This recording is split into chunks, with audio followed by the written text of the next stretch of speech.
everybody, Elizabeth here from Lettuce Heads Organic Co-op. In our basket yesterday, we received organic green cabbage.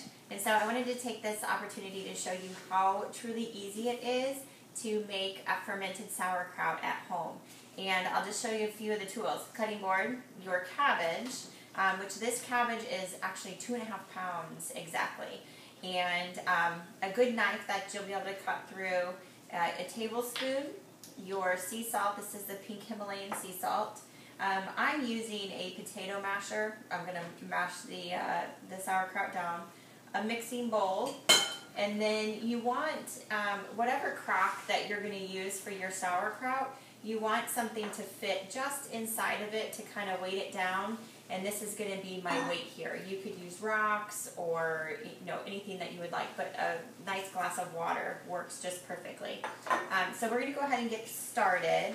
And what I like to do is I like to pull off the top leaf here. And we're going to set that aside because we're going to use that actually on the top of our kraut. So I like to just, you can use a mandolin or, a food processor, but I just like to use a knife and slice up the cabbage. And, you don't have to be really picky with the size of your slices. Just make them, pretty uniform. So I'm just going to go ahead and cut through here. And then we'll go ahead and get started. What we're going to do is, once we've got this all cut up, I'm going to go ahead and add a tablespoon of the salt. Right now I'm going to cut out the core. A tablespoon of salt, and we're actually going to massage our cabbage. Oops. So, my husband loves when I am a mess in the kitchen, or the kids, because they get to clean up after me. So, I need it. Oh, here comes my little helper, my little sous chef. So, we don't need that part anyway. So here we go. We got that cut up, and I'm just going to flip it over so it's a little bit easier to chop up. And you see how it's just kind of little slices, and you don't have to be very picky with it, with the slices. And cabbage is actually a cruciferous vegetable, which has wonderful cancer-fighting properties. And it has, you wouldn't think by the color of it, you see the white color and you would think, oh, well, it doesn't have much color, so it's probably not very good for me. It actually packs a huge amount of nutritional value. So I like to add cabbage to all kinds of different things. We actually, my favorite soup that my wonderful hubby just made last night is a chicken and cabbage soup with other vegetables. And I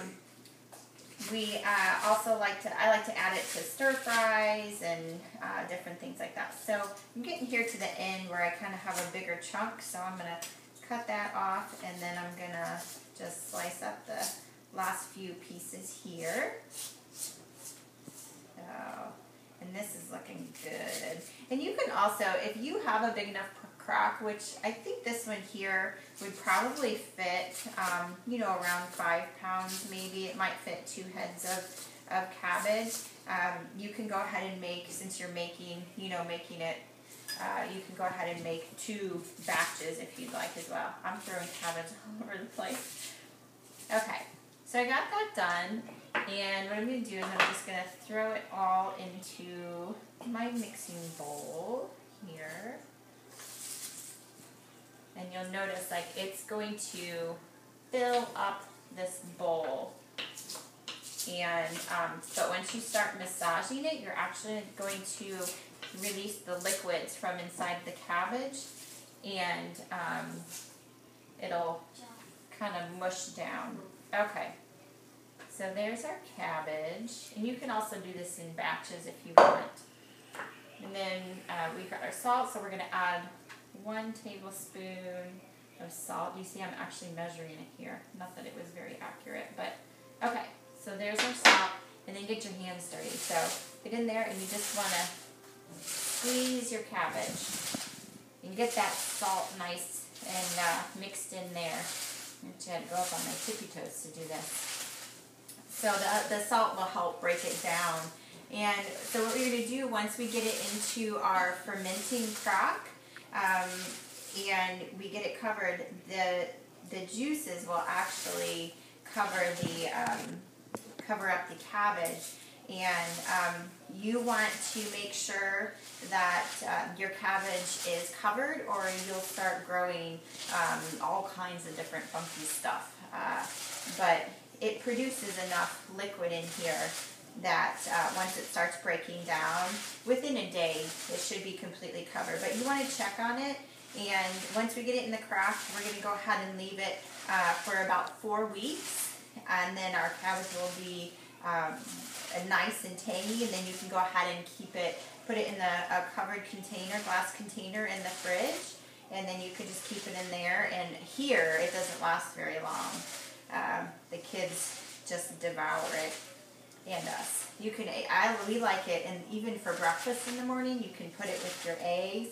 And you can see already that the cabbage is starting to break down. I mean, it probably is, it was mounted up pretty high, so it's already getting nice and juicy in here. And this is an awesome arm workout. So, if you didn't do your arms that day, you can get a nice workout with your arms by massaging your kale and making sauerkraut. And I'm throwing I'm throwing cabbage all over the place. Okay, so this is looking really good. It's starting to release all of its water in there. And then we're going to go ahead and get our crock, and we'll add our cabbage to that. So you can see here where it's kind of gotten nice and soft, and it's breaking down. Now that I've made a mess everywhere, we're going to go ahead and bring this guy over. And we'll just add our cabbage to the crock. So you see that was just about 2 handfuls, and the bowl's almost empty, so you can see how much it's broken down. And you could definitely do 2 heads of cabbage in this crock. I mean, it's only, I wouldn't even say it's half full here. And then so you have all your juices that you're going to go ahead and pour in there. Okay. I'm going to clean up my cutting board, throw all those in there because you don't want to lose any of that yumminess. I'm just going to rinse my hands off really quick. Okay. And then I'm just going to use this potato masher, and you want to get all the air out. So just mush it all down. And if you don't have a crock like this, you can use, like a glass Pyrex dish. You can just use the size up from this one and put this on top of it.